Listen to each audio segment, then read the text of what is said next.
rugby club where there's discos, and they used to play Mary every Saturday, and we're all going absolutely mad to your song. Mm-hmm.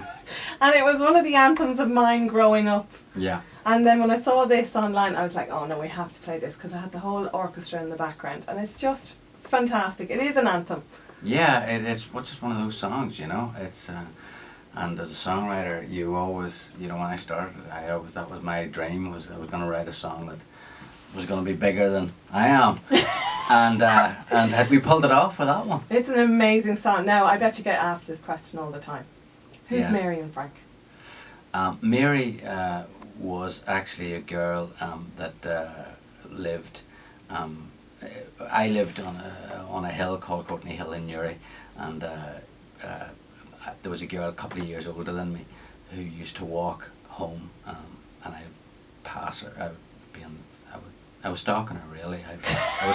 I was in love with her. It was the first time I was in love with anybody. But unfortunately for me, I was like 15 and she had started working. She was, you know, she was working on the bank. Just bad idea, like, you know what I mean? Because whatever, women generally, younger men, it's hard to get them interested in younger men, but at that age you are really on a hiding to nothing. And so I was, and then she started going out with a guy, and I was heartbroken. He had a beard and a moustache. I'd been trying to grow a moustache, but it wasn't working out for me. And he had a car. I had a bicycle. I mean, you can see just where it was all ending. So I got bitter about it, and I turned him into an abusive, philandering, adulterous guy. You know what I mean? Because he had to be a complete idiot. That was you know. So there was all Mary wanted to have some sense and basically go out with his 15-year-old. That's really what it. So it was the first song I wrote a lyric for. I wrote it when I was 16. 16? Yeah.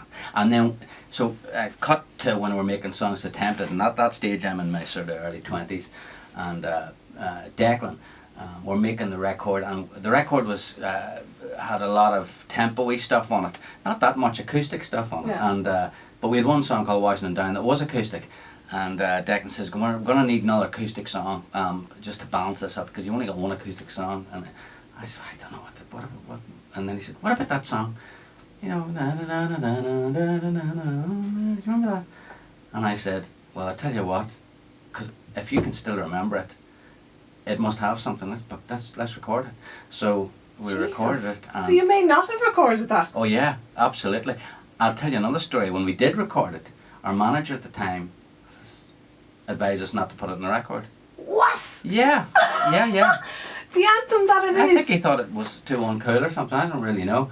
And all in the back of my mind was going, no, there's something catchy about this song. And then when the record company, it was the third single. Like, I mean, the album was coming out a month after that single, and it changed everything because we had two singles. They did all right, but not when that song came out.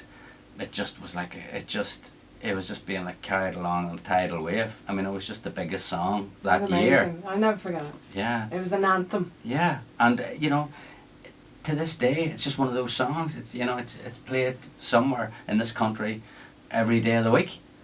Thank God. Well, without further ado, let's play this version that we picked today. I haven't heard this at all.